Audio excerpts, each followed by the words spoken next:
everyone. Welcome to the Book Over, a little book club where we talk about books, especially the ones that give us book hangovers. I'm Sarah. With me is Megan. Hi.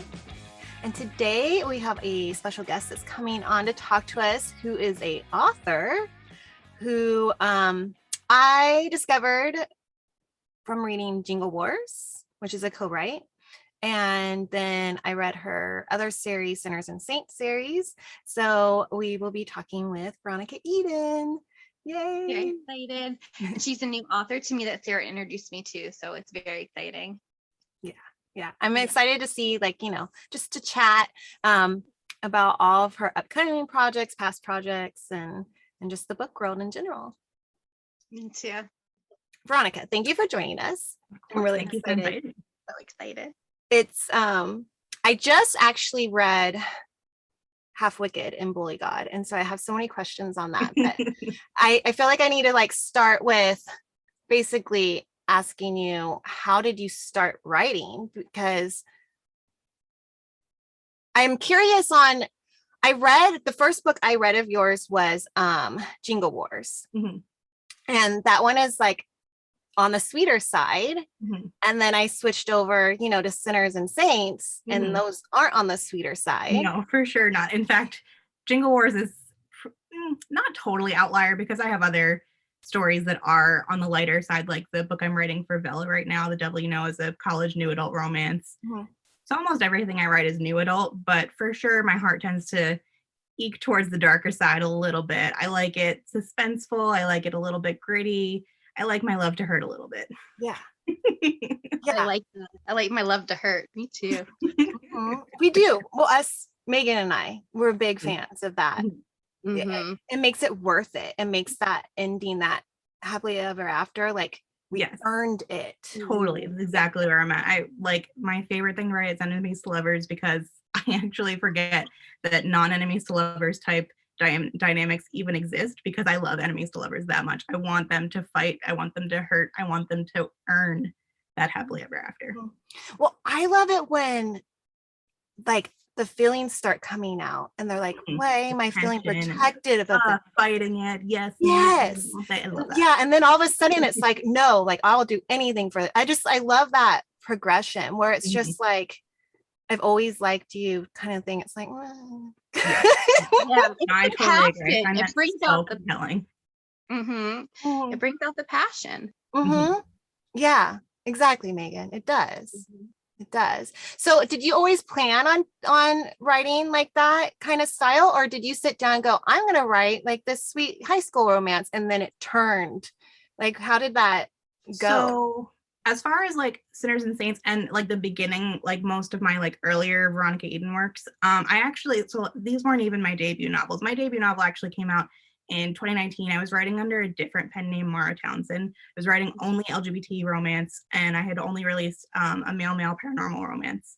And that one has a few dark elements, but just kind of genre specific to paranormal romance. It's not necessarily a dark romance whatsoever. Mm-hmm. And I had wanted to branch out a little bit. I actually created Veronica Eden because I wanted to write reverse harem and paranormal romance on the male-female side. So I created the pen name for that and was going to split off and branch them together. And then I just got kicked in the teeth with the Sinners and Saints boys. They just, they were down and dirty, and they did not care if they had to make their heroines fight for it, but their heroines would not take any of their shit.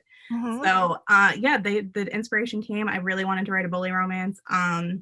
I actually got my start in writing mostly through fan fiction, and most of my fan fiction was heavy, intense enemies to lovers couples were the kind of couples I was writing. Couples like Logan and Veronica from Veronica Mars, couples that completely hate each other and were legitimate enemies. And so I saw that in bully romance, and I was like, I know how to write this. This is my wheelhouse. I love this. It's my favorite type of thing to play with characters. So that I kept that vibe in mind when I started to branch out into them. And then I ended up loving what I was doing with that so much that I ended up kind of combining my pen names together and just kind of sticking the road with Veronica Eden.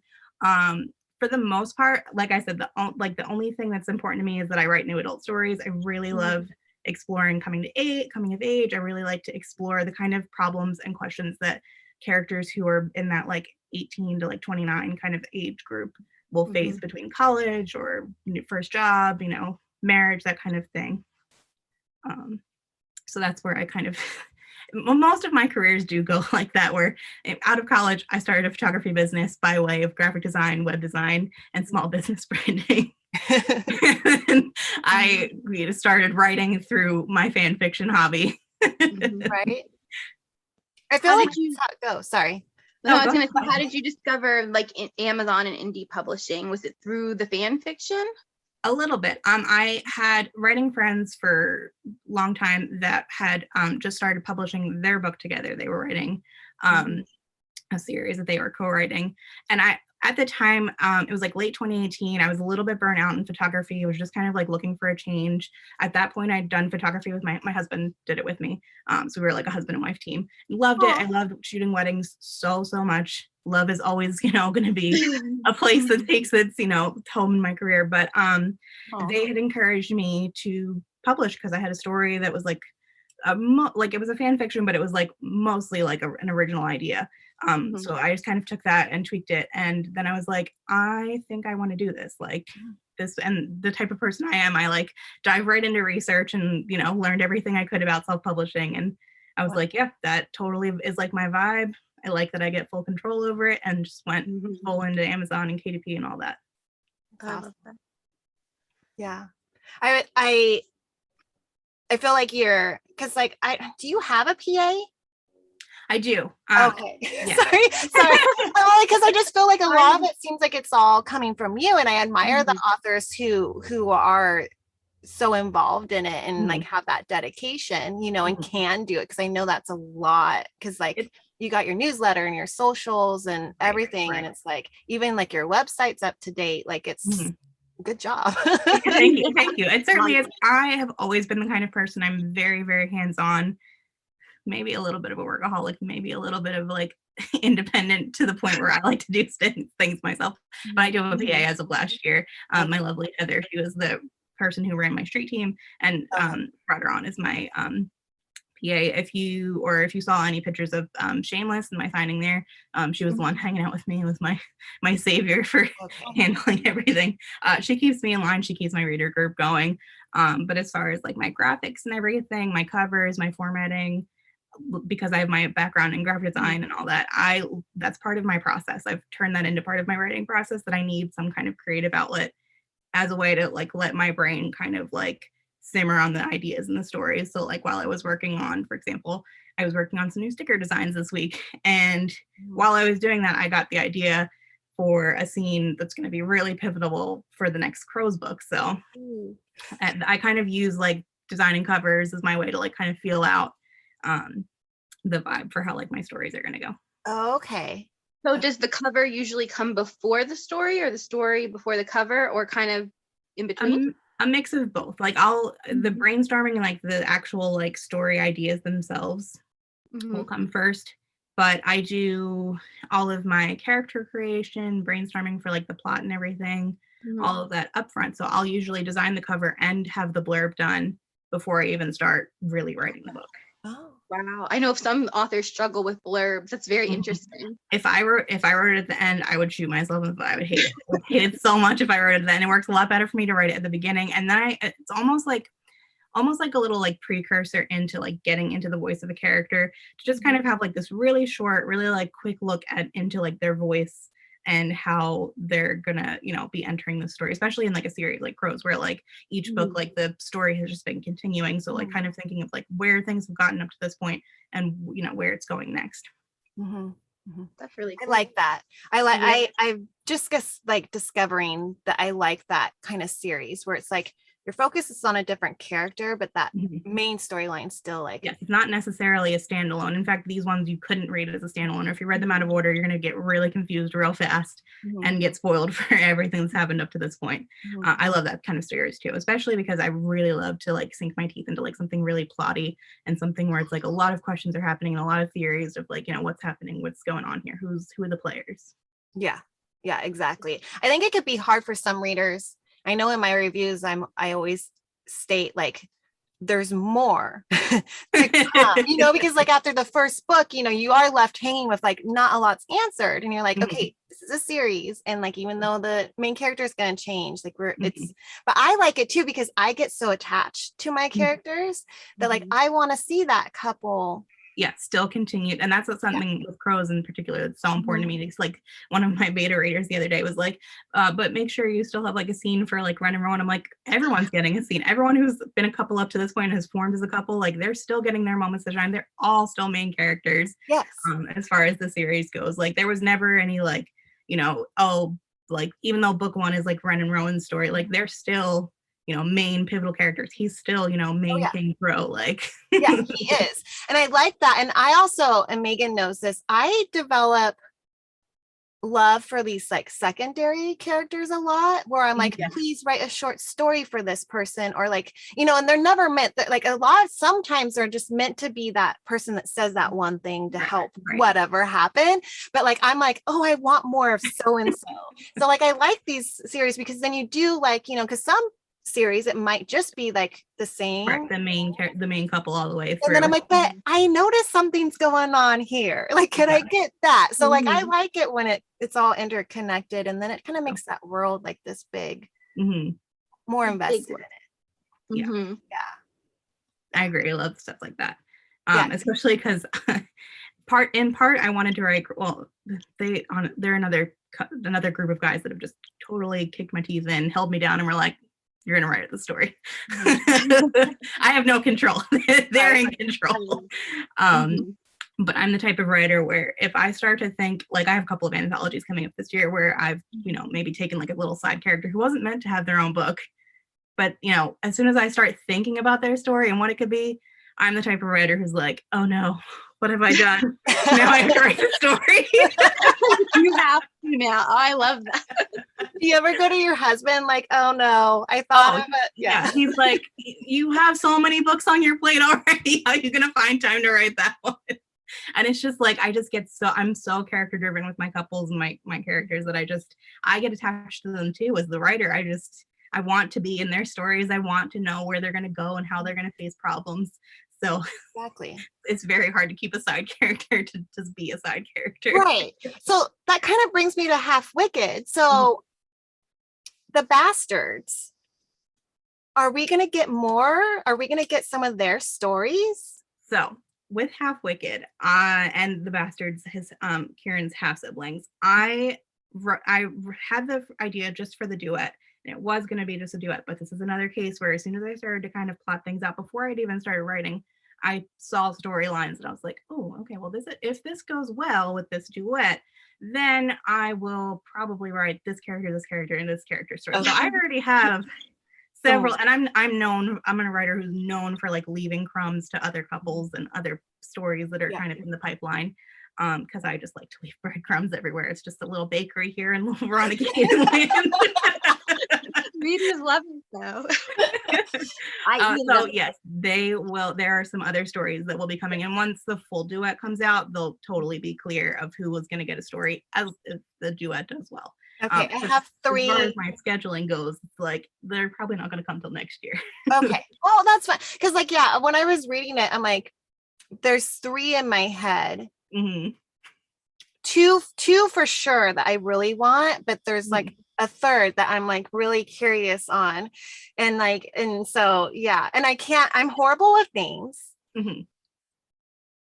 There's the Stern brother, the one that, and he's already keeping an eye on the front. Cassian. So all of them are inspired. It's like I carried the Greek mythology throughout. So even that with Bully God in particular, we were given that you know, as long as like our main characters who were based on or inspired by our gods that we had picked, that was good, but we could still have like other gods who were inspired. So clearly Kieran's dad is Zeus, you know, because he sired his seed all over. So the other bastard, so Cassian, he's inspired by Ares, and Lyssa, Ariana's friend. Yes, for sure. That's another little crumb I've left. Yes. I was interested. So many people have messaged me and they're like, okay, so when is Cassian's story coming? He was a big one, but then again, I'm really sorry. I can't remember. I remember main characters the best, but tell me personalities. Tell me anything you the want. other brother that's like drunk, like having a part. Yes. So Sayre, with Sayre, I don't want to give too much away, but with Sayre, he's one of those characters that was kind of supposed to probably be like just a side character who probably wasn't going to get a story, but I've started thinking about it. So I'm going to need his. I'm really attracted to him for some reason. I'm like, I feel like he's gonna have a really good like roller coaster ride. And, like, he's telling me things, and I'm like, oh no. Yes. So what have I done moment? That's like the whole time I'm reading this, I'm like, okay, I like the main story here, but like, ooh, who's this? And then like there was triplets. Yes.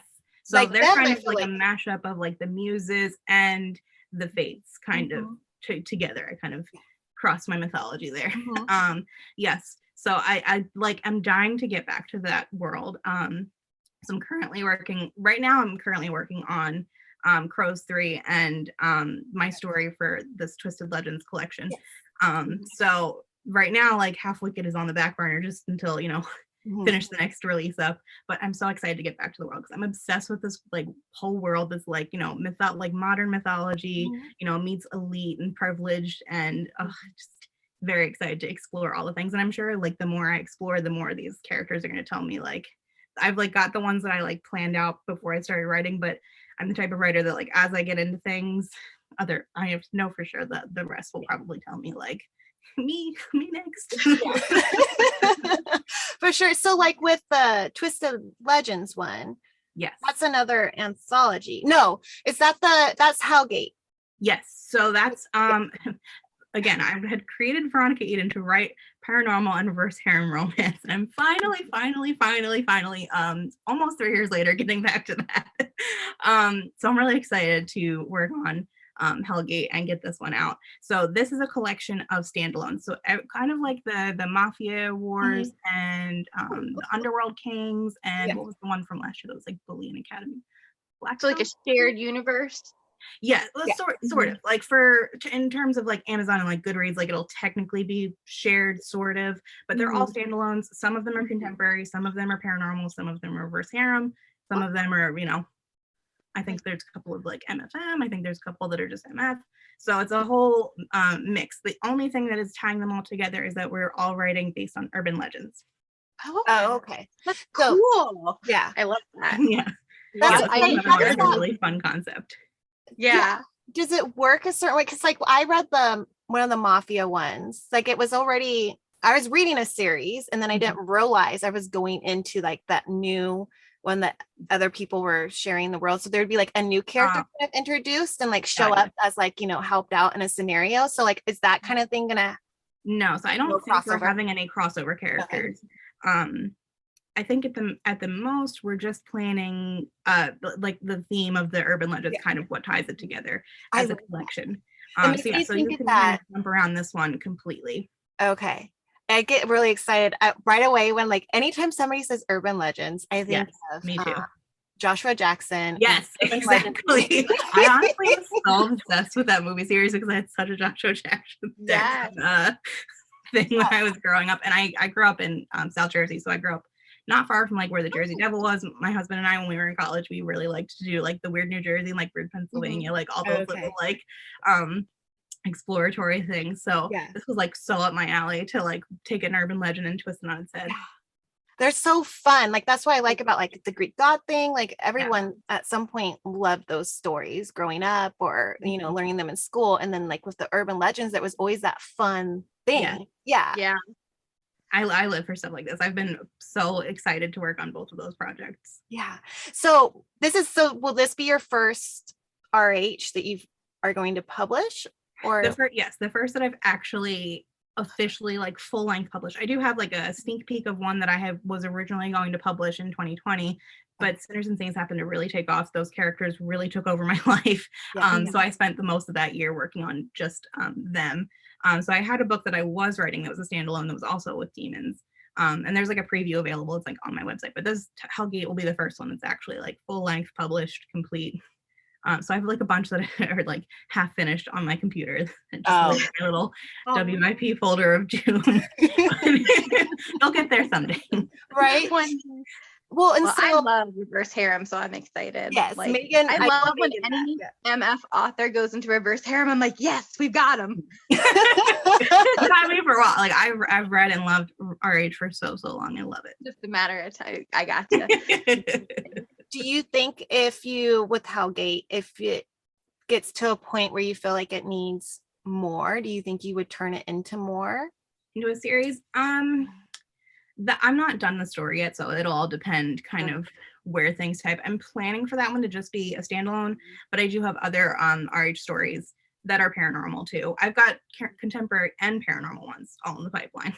Like if you saw how many stories that I have to be written, this is why it's a very oh no moment when side characters want their own story, because I have probably enough stories like officially planned and like on my schedule to last me until 2027. Oh, Wow.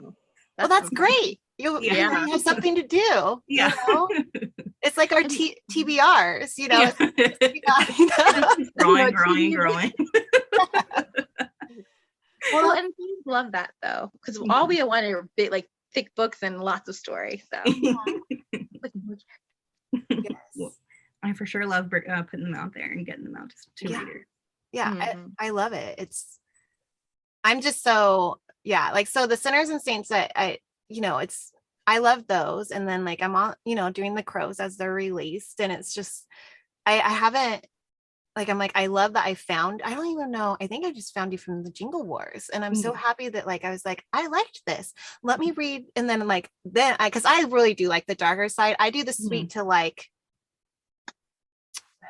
what do I call it? A little bit? Yeah, to come back, like get back to life and like not be obsessed with all the dark crazy. Palette cleanser. Like palette cleansers. Yeah. My palette cleansers are usually like a shift at romance. But then some of those can be dark too. So it's like right. I know, like my comfort read is dark. It's like when your comfort read is dark, right. What do you do then? Some of the dark ones have good in it that makes it. Yeah. Some of my favorite rereads are like really dark or crazy, and it's like, well, I hear you. I hear like Captive Prince. I think I reread that like at least once or twice a year, and there are some really heavy things in that. And yet every time, like I'm a big rereader, like especially because I have like really bad ADHD. So like just being able to like reread and just feel those feelings again and get that little serotonin hit is like so good. But again, it can be a really dark read. But the ending is what's worth it, because even in darker reads, you can, especially with romance, you still get a hopeful ending. Yeah, so it's usually a happily ever after. Usually, in my book, always. I'm team happily ever after, no matter what the book content is. Well, it's good to mix it up sometimes, but I love with rereads knowing what's going to happen. Yes. I think that's what it is. It's like it's because it's when it's so dark and it puts you through your paces. If you already know what's going to happen, it's like, you know that bright light is coming at the end. Well, I've even felt myself lately going back to just certain scenes. I mean, like, I need this scene today. Like and then like I just did I don't know why this weekend, Megan, Hannaford Prep, I did I actually audiobooked it, and I did the scene where it's her birthday and Ash gets in bed with her and tells her dirty things that he's going to do with her when she's ready to get up again. And I don't know why, but like my purpose this week, and I'm like, I think I just needed Ash to say some naughty things to me while I laid in bed. Like, love that. I promise you, I'm not kidding. I read that scene this weekend too, because I read all of Make Your Move this weekend.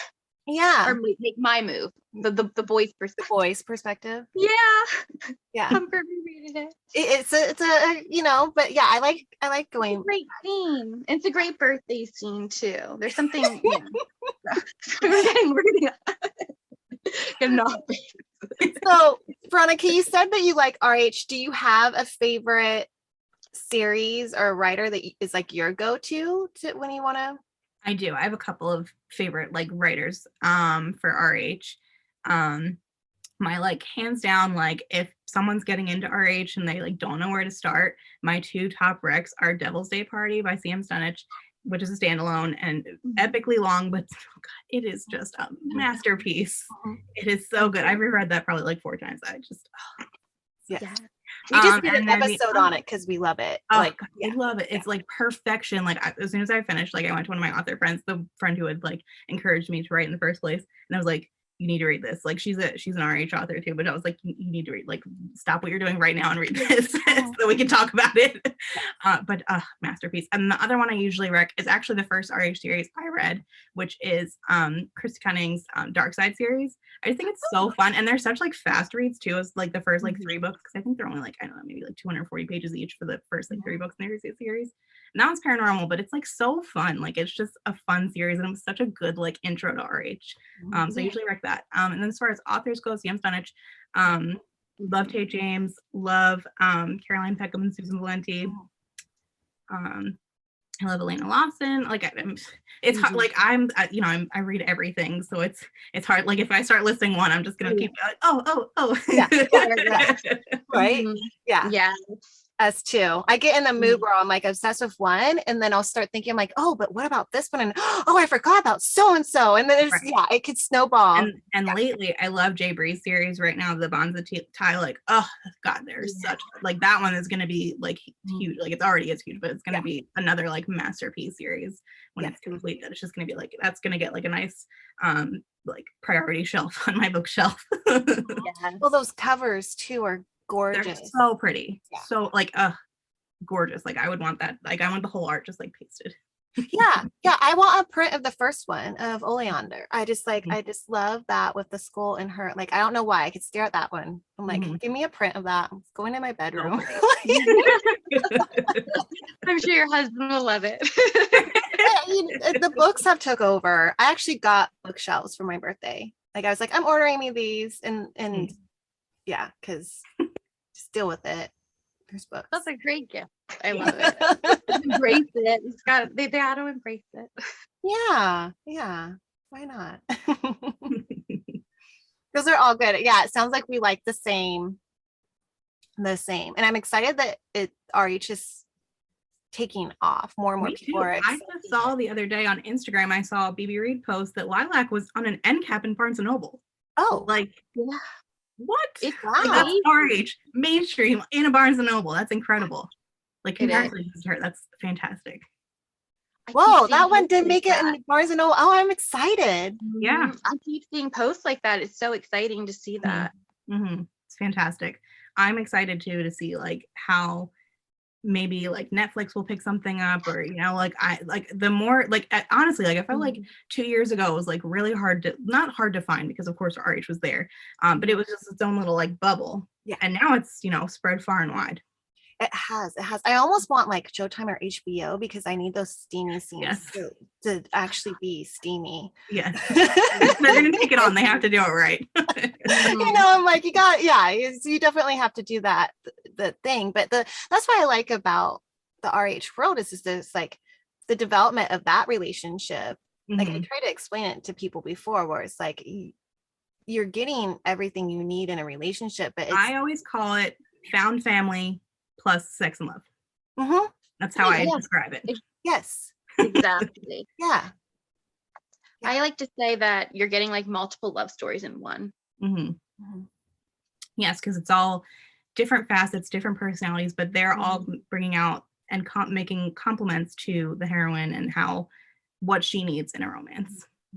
Whether the funny one, the serious one, the strong one, the very dominant one, like all those different facets that bring out the best in her to create this complete person. Yeah. Oh, that's exciting. Well, that's very interesting that's how you started the pen name. Oh, I know. Almost all of my careers go that way, where I start one way and just kind of meander my way, and eventually I make it back to what the original intention was.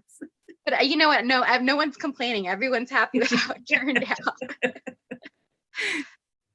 Yeah. That's always the best. Yeah, for sure. I mean, daily I get lovely messages from readers who's very excited for the next Crows and what's in the pipeline. And now people are so excited about Half Wicked. They're like, okay, but when? Are you nervous? Go ahead. I was gonna say, I just try, like, when I comment on authors' posts and I say like how much I love a book and I can't wait for the next one, but I always am like, oh, I hope I'm not stressing them out. Because I'm like, I know how it is where you're like, I just did all this work and I just got this book out and now everyone's like, I want more. Right. So, like, I think for the most part, especially people who are like in the book community, active, interacting with authors, for the most part, you word it completely fine for that. It's not taken in like it's definitely taken in like I love this book so much and I'm very excited to experience something like this again. But there for sure, every now and again a couple pop up. But I just let that roll off my back. I mean, I grew up in a time where you waited a year for Harry Potter and you waited outside of midnight of Barnes and Noble or Borders, and it's okay.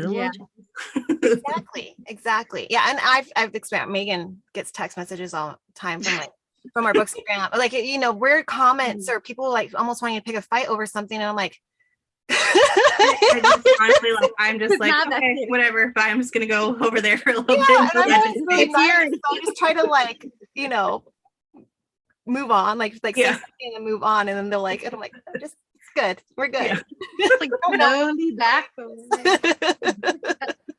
Stay so far out of all of that. Yeah. Are you nervous about your current readers liking going into reverse harem, or do you think you're just gonna pick up more readers along the way? I think I'm just gonna pick up more readers who have been, like, when I was originally like marketing Veronica Eden as paranormal and reverse harem, my original newsletter was primarily that, like, the readership. So I'm sure some of those have kind of dipped out, but hopefully they'll come back. And as far as like my current readers go, most of them are really excited.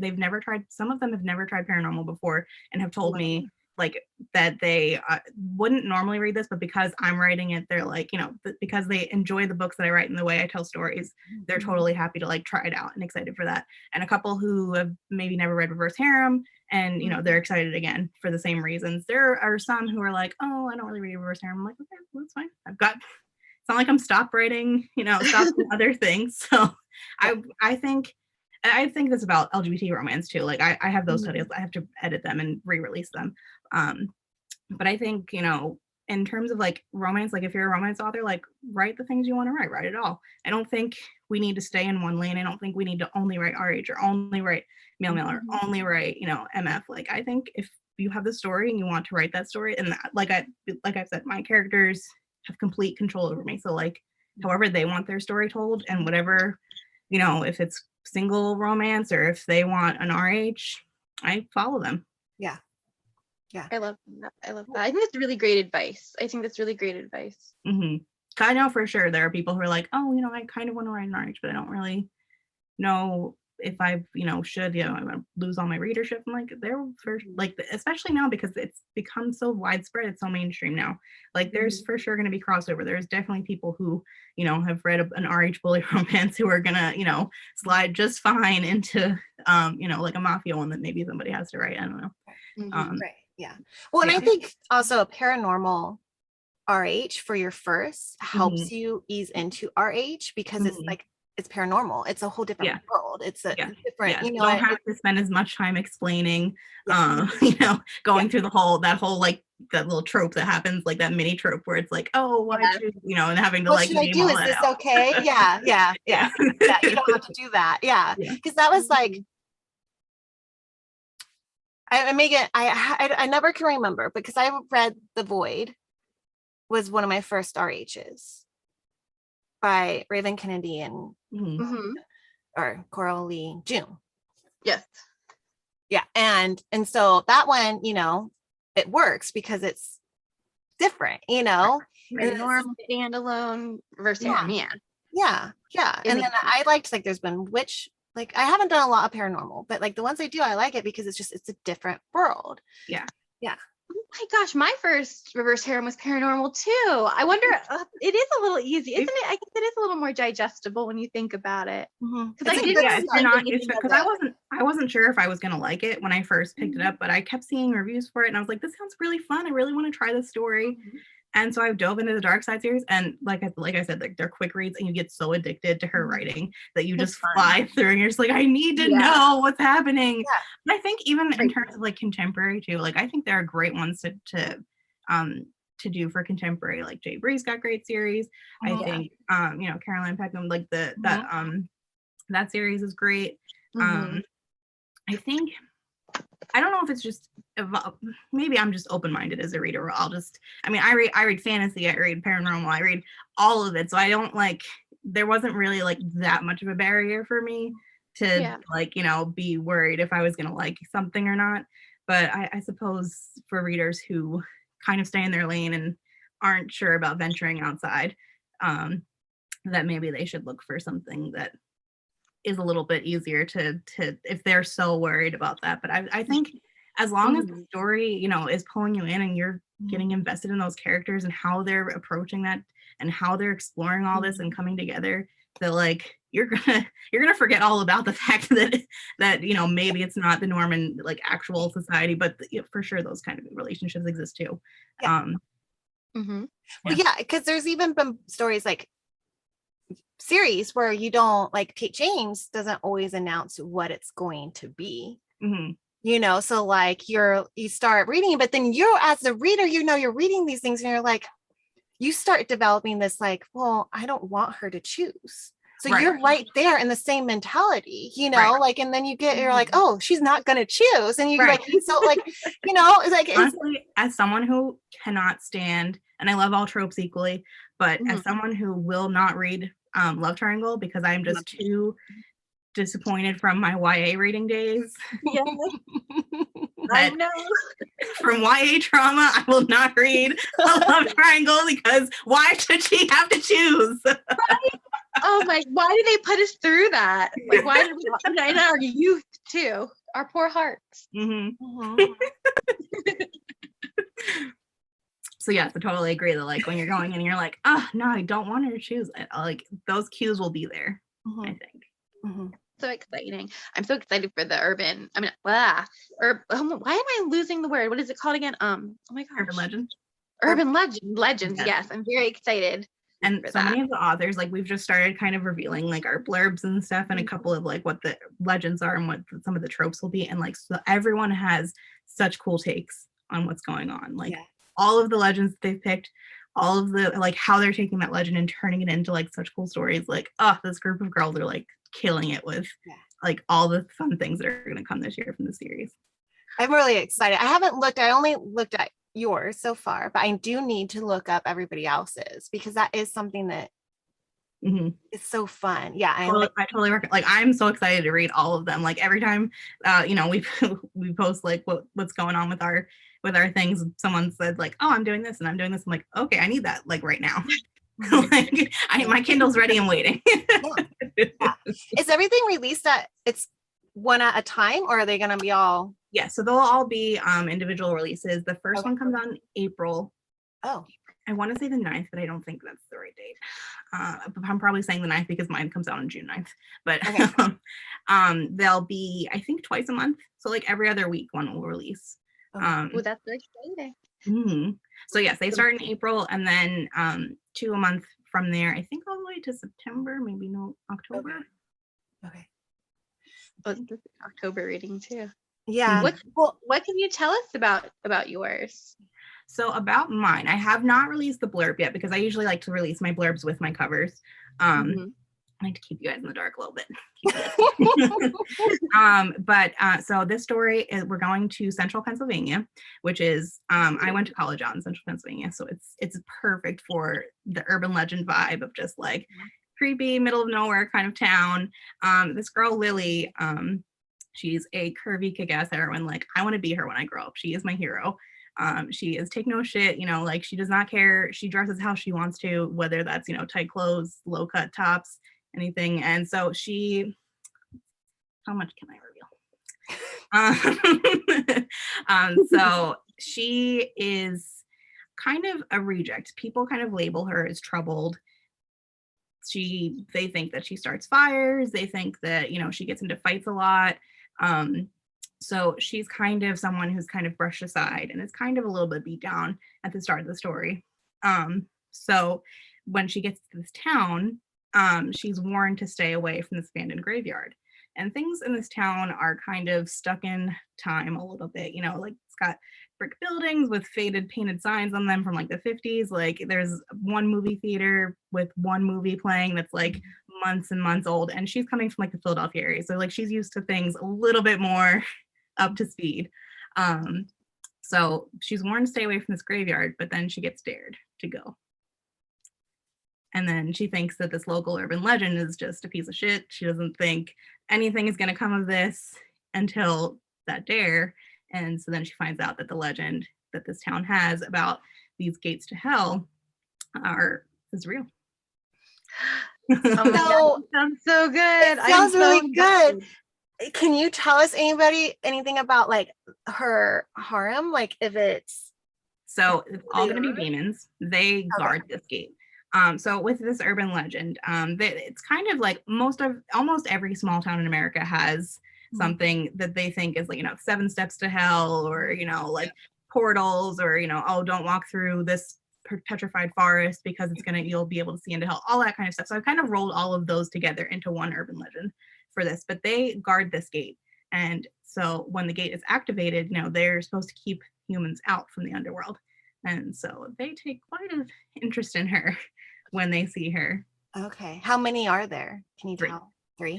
My happy space for reverse harem is almost always 3 or 4 anymore. And that's a lot of characters for me to juggle. Well, I stress out reading them too, because I'm like, how are we going to everyone else who can do them and can do more power to them. I'm so impressed by how they, still tell complete stories, but mine will most likely always be in the 3 or 4 range. Okay. I love it. I'm so excited to read it. And I for some reason I had the fall in my head for it, but I'm thinking that's just the second half Wicked. So Half Wicked will come out probably like late fall. I have a couple of other stories that are also coming out in the fall. I have a lot on my plate this year that I have not yet announced because I'm trying to keep Crows. I'm trying to finish Crows this year, so I don't want to like start announcing and talking about other things that are coming and confuse people and be like, okay, but I need the Crows. Like I promise, it's all coming.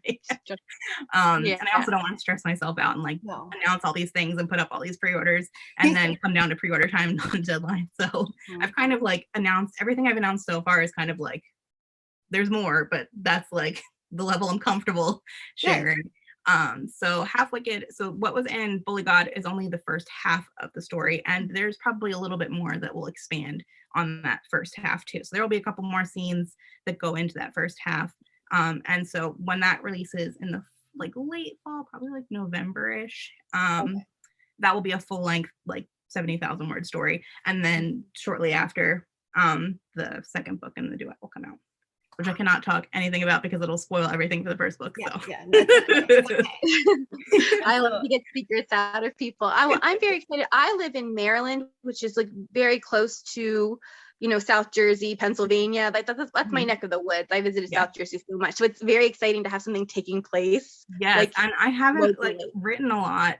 Like I don't know why, but I mean, I've been to Colorado, so like I really like Colorado. So I tend to keep writing these stories that take place in the mountains or like, in like Maine and stuff. And I haven't done anything that's like kind of close to like my old stomping grounds from like where I grew up. So I'm excited to get into all that. I actually thought you lived in Colorado.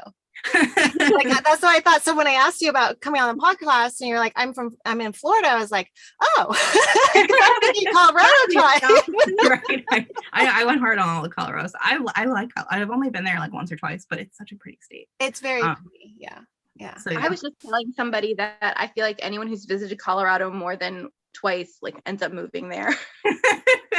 I have a friend who is thinking about moving there, and she's like, so you should move. And I'm like, I bought a house in Florida. I'm staying here.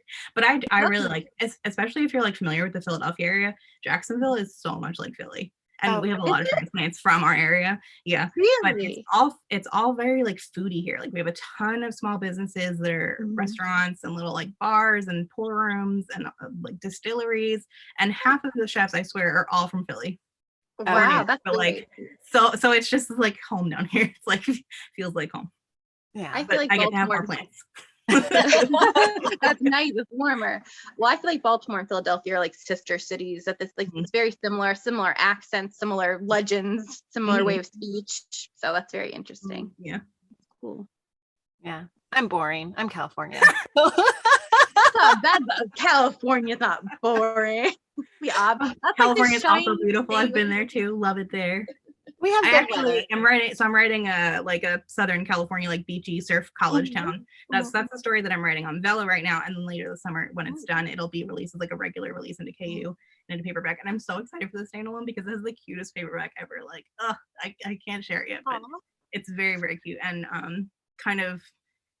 it's just like everything I love about like old school like CW shows, like the OC and stuff, just like that, like down home, like southern like beachy town in California kind of vibe to it. It does give you that vibe. The images of it does give you that vibe. I can't do Villa. Megan and I talked about it because we were like, we just can't just read one. Well, I just started doing Vella. You did? I've been sucked into Vella. I've been sucked in. I've gotten sucked into Kindle Vella. Okay. It happened. I haven't tried it yet because I'm like, I feel like I can't wait. I think it's tough. I think they wanted to attract more because I have had a lot of readers who were like, I want to read this, but are you going to put it like where I normally read things? And I'm like, yeah, it's coming. Yeah. This was pretty much like Vella worked out for me because it's the only way I was able to get this book out. Okay. Yeah. So it's like a lot of people have been writing. They've had complete books that they're uploading. I'm writing the story as I go, which totally harkens back to like my fan fiction days, updating, once a week and getting a chapter out. But I like it because this is just such a nice, like little like time off from some of my darker stories. Like I totally needed this story while I was writing Loyalty in the Shadows and being in Levi's head all the time. I totally needed this little break to just get away to like a little college beach town in California for a little bit once a week. I could see that. I love Levi. I know for sure it's definitely a totally different vibe. Like I read a lot of webtoons on the Webtoons app, like the Lore Olympus comic and stuff. So like I was kind of as a reader already used to that kind of format, so that didn't like surprise me. It wasn't that hard to transition into, but I know for sure for like a KU reader or some, especially romance readers in general too, because we're such voracious readers that like we love to slam 5 books in a weekend. So I know it's hard for a lot of them to transfer over, but getting addicted to the story, that's totally how you get sucked into it. I think that's what I'm scared of too, is being like, oh, it's whatever day it's released, and just being like, I have to read this every, but I can see how that would work for a writer because that's going to motivate you. It's going to keep you on schedule.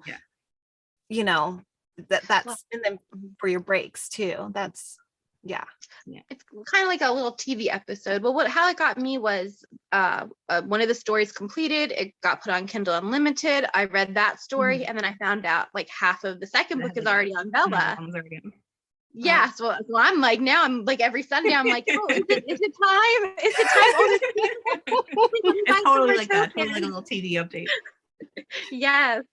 So I'm enjoying it. It's nice. It's a nice palate cleanser because I'm actually reading something that's light too. I'm reading this Duet Dilemma. So I've seen that one on there. Yeah, that's good.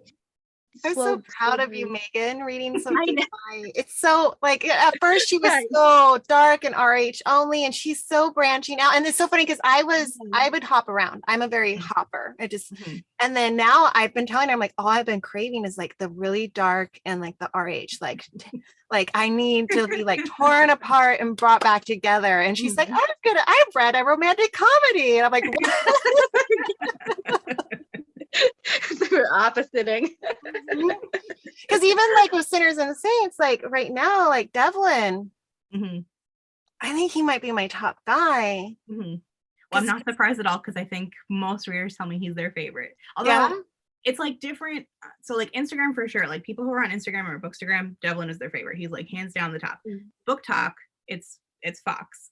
And then like every time I post about Fox and Maisie, they're like, they go the most viral, like the readers come from all over and they like are coming out of the woodwork to be like, Fox is my pick. I love Fox. And then I think on my reader group, it's like a kind of a toss up between Connor and Lucas. So it's interesting to see like different readerships on different like platforms and different types of people. That's really interesting. But I'm not surprised at all that Devlin's favorite. Lucas has a really soft spot for me because he was the first one we read, and then I ended up rereading him again to read the rest. So like and his story, I don't know, there's just something about Devlin's story and like his damage and then I mean, all of it.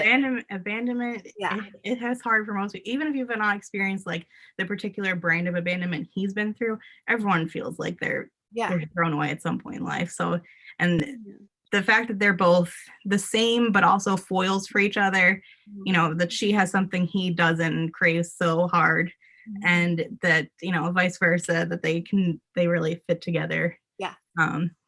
Well, and they're ending too, like that they're in the end, and like to see where they end up makes me just, I'm so proud of like that's the thing, I love my characters because I get so like proud and of where they end up, and it's like, oh yeah, you got what you earned this, and like it was, you know, like I don't know, like I just felt totally as someone who like wrote that specifically, because all of my characters, I want to give them that arc, you know, I want to give them that full journey, that whatever problem they face or whatever fear that they have or whatever, you know, wound that's on their heart, I want them to be able to face that and heal it over. So of course, every time I hear that someone is like so proud of them for like, you know, ending up where they did and working through all their stuff, I'm like, oh yay, job well done. I did it. I succeeded with that, what I was setting out to do with them. Yeah. And I love the duet narration that you have. Yes. I'm so glad that Pink Flamingo had reached out to me and about that, and that we were able to work together. Like Michael kills it with his Devlin performance, and Megan's so good at bringing Blair to life. Like if I can, I always want to have that, because I think that's the most immersive audiobook. Like I like audiobooks, but I'm kind of hit and miss. I prefer to like really read the story myself. But when I can find a duet one, I find them so much more immersive and so much more of a performance, and like bring those emotions to life rather than just reading it. And I kind of feel like with a regular narration, I get pulled out of the story a little bit, because I end up thinking, I'm like, oh, that was a weird way to like say that or something, you know. It's just as a reader, it just kind of like triggers on my ADHD brain a little bit. It just leads me off somewhere else. The Crows will not be duet. We tried to get them to do duet and it wasn't going to be. So but I still get to pick the narrators, and so it'll still most likely be narrators that I've already, you know, that worked on the Saints, that, you know, are really incredible at what they do. Yeah, I mean, I've liked all of them. I'm in the middle of Bishop's story right now, but all the male voices are good. So Michael did. So I had a different narrator do Lucas and Gemma. So that was Alan Carlson, and then Michael did both. He auditioned every single time, and like I only was going to use him for Devlin, but there's every single audition he put out, I'm just like, oh, he just gets the new adult voice so well that he works so well for all those voices. So he actually was all the male narration for the rest of the series. Okay. I couldn't remember, because I remember on like the little like image and like lists who it is, and I thought there was somebody, like there wasn't enough of something female or male, and I was like, who's repeating? But yeah, I remember liking so far. I'm like, I just, you know, because Megan and I have talked about how like a voice can make or break it if we enjoy it or not, because like you know, it's your vision, but in our heads we have a different vision. So like when the male voice is like fits it, and you're just like, oh, that's a good voice.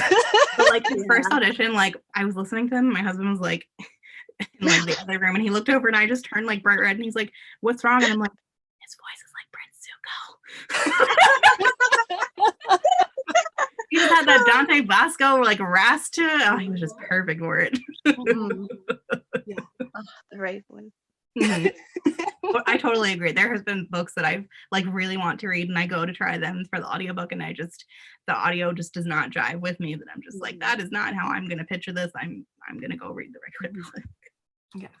Yeah, it's always a treat to have great narration. Duet is definitely it's definitely like a treat, and my favorite. It does it like really brings the story to life. Like it's kind of like an audio play, I feel like. Yeah, like a full-on performance. The emotions that they bring out into it is totally like next level. And it really, like, I've had readers say that like when they like, even though they've already read the books, they've gone back and like listened to the audio, and they've like found like almost like a reread, like where like you find like new details, like it almost like brought it to life like even more to listen to it that way. So I was like, oh, so glad to hear that.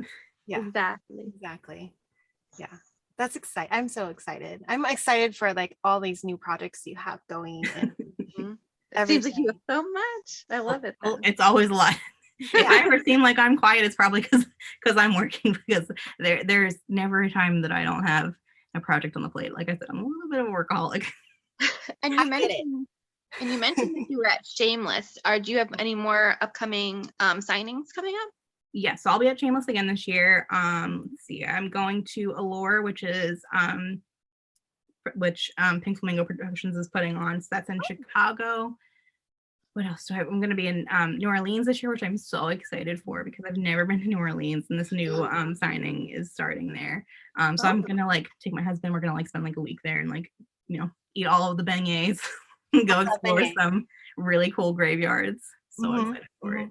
That was my favorite. We did a graveyard tour and we went beignets like every morning, but not like the fancy, not the Cafe de Moon. That one.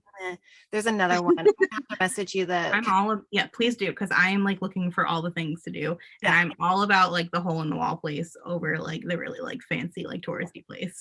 Yeah, and then we even went into the concert. There's like a place where you can like watch like jazz music, and it's like this cool little like one room. My husband will love that. He loves original jazz. Like it's been open since like the 20s or something. Actually, my parents have gone a bunch of times, and my stepdad is obsessed with jazz. Like specifically goes there just because he wants to like go and like sit in a cigar bar and listen to live jazz. So most like I feel like they've probably done a lot of places, but please send me all the places. Oh my god, you're gonna come up with like a new story, because I'm even thinking like we did that. My friend said that. So my friend who co-wrote Jingle Wars with me said that. She's like, you're gonna come, you're gonna do like graveyard tour, and then you're gonna go home with like 5 new book ideas. Yeah, you're gonna go in the Garden District, and then you're gonna go on the graveyard tour, and then you're gonna be like, I have this new book coming, and then like, because we did one of my favorite animals. I love all the very dangerous animals, and I love crocodiles and alligators, and so we did a swamp tour, and I got to like hold a baby one and stuff. Like I get like. I'm so excited for you. I've only been once, but like I loved it. Even just like the street musicians and like artists, like your creativity is just gonna go like crazy. Oh my gosh, you're gonna come back with so many. Those stories just won't be able to come out until like 2028 and beyond. That's fine. Gives you an excuse to revisit. Yeah. Research trip. Yeah. What's that convention called in New Orleans? That is called Romancing NOLA. Romancing NOLA. Okay, I gotta look that one up. Literary Designs is putting it on, I think. Okay. But if you go to my Instagram, I've got to post a couple of posts back that talks about it. And should have the link to the tickets. If not, I think I put the link to them on my website. Okay, great. On my like little signings page. So you've got a lot. You've got stories, you've got signings, you got it all. That's exciting. I do. I've really packed my year. Especially because I love to travel. It's one of the reasons I got into wedding photography, was because I wanted to be able to travel and, you know, see all over. I grew up traveling and like love it so much. It's what makes my heart happy. But, you know, with pandemic and everything, I just stayed home and wrote books and did not go anywhere and did not do anything. So last year I only got to do one signing, but it was my first one. So it was exciting. And so this year I was like, I just said yes to all the things. Why not? Yeah. That's the way to go. Yeah. That's the way to go. I was supposed to go to Shameless and I didn't. I'm so sad about it. Should have come. Well, make sure you come this year because it's supposed to be their last one. You know, I'm gonna try. I had my ticket last year and everything, but it kind of fell apart with COVID making its resurgence. Everyone I was going with backed out, and I'm like, no. I know, it's been so hard. Florida cannot get it together. I'm gonna try. I think I have one last question because we didn't talk about it yet, and it's about your co-write. So you have Wedding Wars coming out soon, right? Yes. So we've been trying to get this one out for a while, but it's the tough thing with co-writes is that you are, you know, slave to both your schedules. So Ramsey has a very busy schedule, especially because she has 2 pen names. You know, she writes under Marin Moore too. You know, I've got, you know, stuff going on between Crows and whatnot. So finding the time for our schedules to line up has been a little tough, but we've been really wanting to get this one out. So Wedding Wars will be the sequel, and that'll come out around December, so that we can kind of, because Jingle Wars is a Christmas book, you know, it usually sees a bunch of new readers every holiday season. We found out in the last year, so we were like, oh, okay, we'll release the second one around then, so that way people will go right into it. But we're really excited to get back to Holly Ridge and finally, you know, go back and visit all the people. Yeah, I'm excited to revisit them, and then like, because you've done wedding photography, has that helped you in the writing of it? Sure. Yeah. Like in particular, I think I like with Gemma, because Gemma was a photographer, like I used, a lot of my knowledge there. But yeah, so like actually Ramsey was a photographer too. So we actually both were wedding photographers. I know a couple of authors who were wedding photographers and or were photographers for portraits too, and now are authors and killing it at what they do. So yeah, the wedding experience for sure always helps when you're writing a wedding story. But it's also just fun to like be able to like explore those tropes too. Like I have another story that's coming up later in the year for like an anthology that also is going to be like a little bit of a wedding twist to it. So I'm excited for that too. I'm a wedding coordinator. Yeah. Okay. So I know. You totally know. I know weddings. I know a lot. I know the good and the ugly. Oh yeah. Can you imagine? Yeah. So that's like the thing. Like I like. One of my favorite movies is The Wedding Planner. Like, it's just like, but with the books, I haven't really read a wedding based book yet. I think Wedding Wars will be like my first, because I think I'm like a little like nervous if I'll because I know weddings so much. Right. So, right. I think I probably do the same. I like nothing with photographers in it has like particularly caught my eye. I've read a few and I've written some, but like they never like particularly catch my eye. So I don't necessarily like go for that. Almost like people, like I have a friend who is like my romance reading buddy that she tends to avoid teacher stories because she's a teacher. So same vein of thought where she's like, it's not it's what you live and breathe, so you don't necessarily want to like delve into that. That's how I am with children in books. I have a hard time because I have kids. I don't want them in my books too. I agree. You'll notice that if my characters have babies or anything, they tend to stay towards the epilogues or bonus scenes. I know, like every time I post like, oh, what tropes do you want me to write? People are like secret pregnancy and surprise baby. That is never going to happen, most likely. It's just not a story I see myself writing because I just don't have a story for it that hasn't already been done. So I agree. I think I know, and then like a secret pregnancy, but I like the pregnancy part. Once the kid comes and they're gushing about how much I love this kid, it's like, yeah, I know. It's right. I agree. It's just not my jam, and it's other people's jams, and I love that for them. It's just not my jam. Yeah.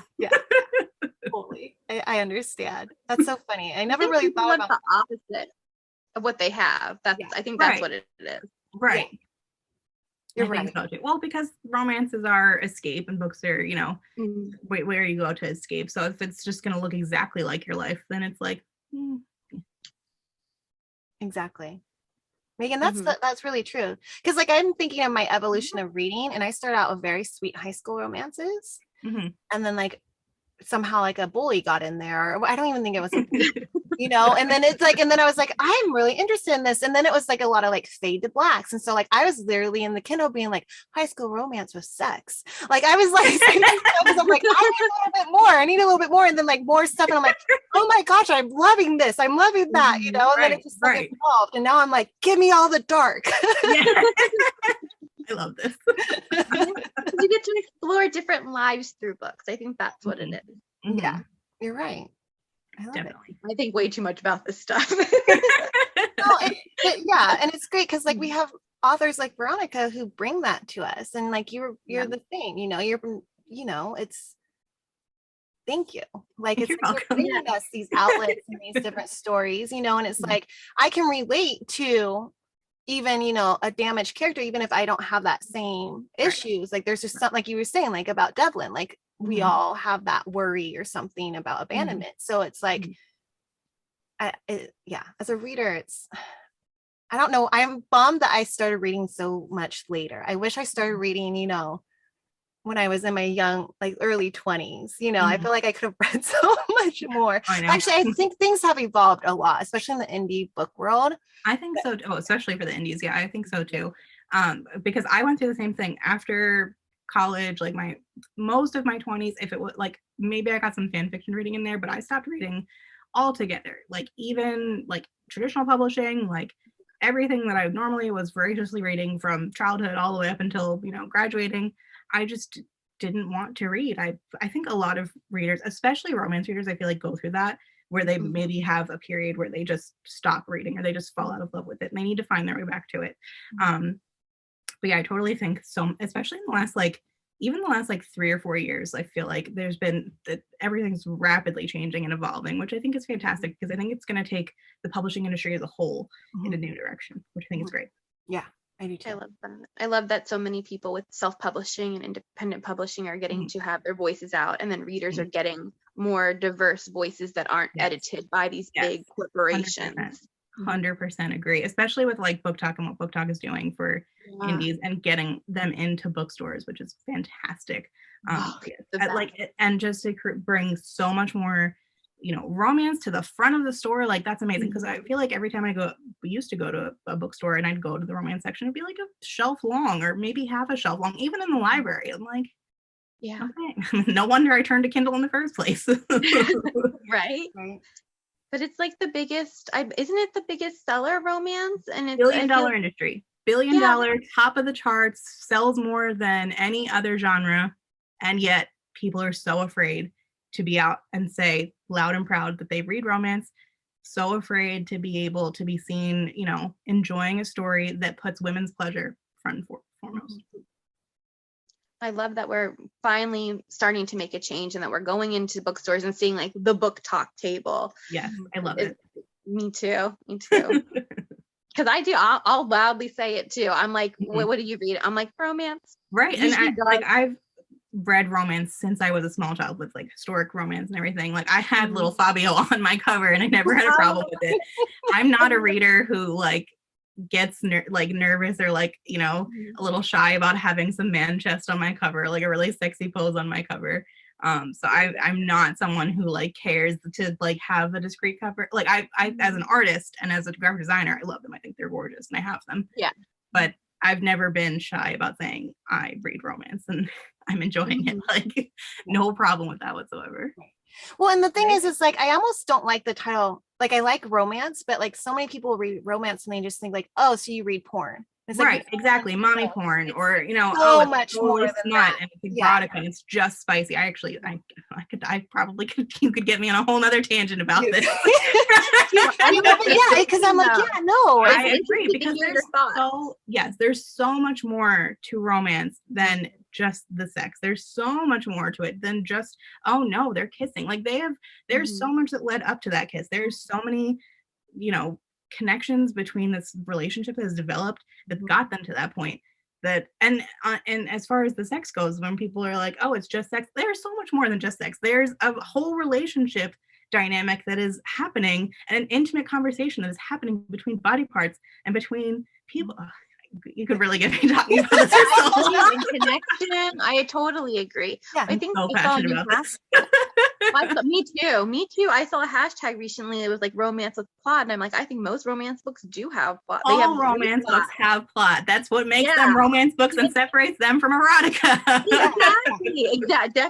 Definitely. There's such a difference between romance and erotica, and I think people don't see that. You can have erotic elements in romance and not be right. It could be a thing front to end, and it could still be romance and not be erotic romance or erotica. Yeah, but totally agree. I think this kind of goes hand in hand with what we were just talking about with romance, being kind of something that you read behind closed doors. I think people just don't understand, or they don't understand the nuances of it, because it's not talked about enough. It's not shown enough. It's not, it's hidden in the back of the store compared. So, and when it is hidden in the back of the store on the one shelf, you have it right next to the erotica. So that they just think, oh, it's just mommy porn, but it's not. It's so much more than that. And I think it's one of those things that just because it wasn't talked about for so long, that it got to this point. Yeah. But then I even thinking of books I've read in the past that weren't labeled as romance. There's murder mystery books that I've read, and there's sex in those, right? And super and it's a great story. So I'm that could be a dark romance. Here's a detective solving a murder and falling in love with this girl, and it's the same thing. So it's just titled different, exactly. And I think that's where it comes down to too, that people, as soon as you put that romance label on it, that's when people start to have so many opinions and feel so up in arms about it, compared to if it was just labeled a mystery thriller or what have you. Yeah. I wish I would be so awesome to do like a blind thing, like a blind cover, Yes, a little blind date, blind title page, like you don't know what it is, and you open it up and like just read it and give them something like, even like, I don't know if it would go over well, but like Lords, like, you know, like here's Lords of Pain, but you don't know it's Lords of Pain. You know, and like I'm sure there's some, you know, mothers out there that like read this and like, oh my God, I love this, you know. Right, exactly. Well, and like I think like 50 Shades was not for me, but I totally respect what it has done for romance and how many readers it showed like, oh, I really like this. And then they go and read other romance and they, you know, so like things like that, like those big phenomenons. And I think with Book Talk too, like with Book Talk bringing into like brick and mortar stores, I feel like we're like on the cusp of like another one of those like 50 Shades phenomenon. I think you're right. Because I was even thinking of, and this stems back, we had a conversation with Angel Lawson, and she mentioned how like Edward from Twilight kind of gave us that, like started us liking, you know, that bully kind of. Right. And I was like, I loved that series. So I was in love. Now, when I think about it, I think I've changed what team I'm kind of white shoes now. I'm like, why can't we have Jacob and Edward? Right. But like, once you go our age, you don't go back. You know? But like, I'm like, yeah, like it's like you take that and you look at it and you're like, that's essentially a PNR bully romance, like to start off, you know, or, you know, so it's like, I totally agree. Totally agree. And especially with, like, because even for a long time, like bully romance got like a bad rap, but it's just enemies to lovers, but like on, you know, more intense. And those type of stories have been around for years. They go back to mythology times. Like those themes have been around for so long. It's just you repackage it and you relabel it something different. All of a sudden, whoa. Yeah. Yes, exactly. That's very well said. Well, and I think 50 Shades of Grey got so big because people weren't as scared to talk about it. Like it was normal. It normalized it for everybody. Right. So that I feel like that was very interesting. And I think that shows the want and the need. Yeah. And like, you know, it was awakening for some people. So I do hope that we have something else like that, whether or not it's something we all like or not. I just, you know, I'm rooting for something to come out of it. Yes, just another. I feel it in my bones. There's another big change on the horizon. I'm excited to see like where it takes publishing and where it takes romance, and how, you know, how many more readers discover that they love this, but they just didn't know yet. Yeah, exactly. Romance revolution. Yes, love it. New hashtag. Yes, we're using it. I love it. Yeah. Awesome. All right. Yeah. I can't think of like any other questions I had for you. I just thank you so much for taking the time to talk with us. It was so fun. It's so fun. I love talking with you, bro. Thank you. Well, we're going to keep talking after this, but thank you so much for bringing me on. I had a blast hanging out with you ladies. Yeah, you're welcome. So did we. So much fun talking about your books and then like books in general. Yeah. It's always nice to get that view, especially like because I feel like you're on the other side of the book. You know, so it's like nice to hear like your feelings and like to know that we're like on the same page. It's just that's what I love about like romance authors and like romance in general and authors in general, that like we're still readers, you know. It's totally different from like the wedding landscape where like we're still, you know, readers. I'm still gonna go gush about, you know, this author book who just released. Like we feel the same. And I love how close the communities are to each other. You know, reader, author, interchangeable. Me too. Yeah. Well, thank you for joining us. You're welcome. Thank you so much for having me. You're welcome. All right, everyone. Thank you for joining us on the Book Over, and we will see you next time. Bye. Bye.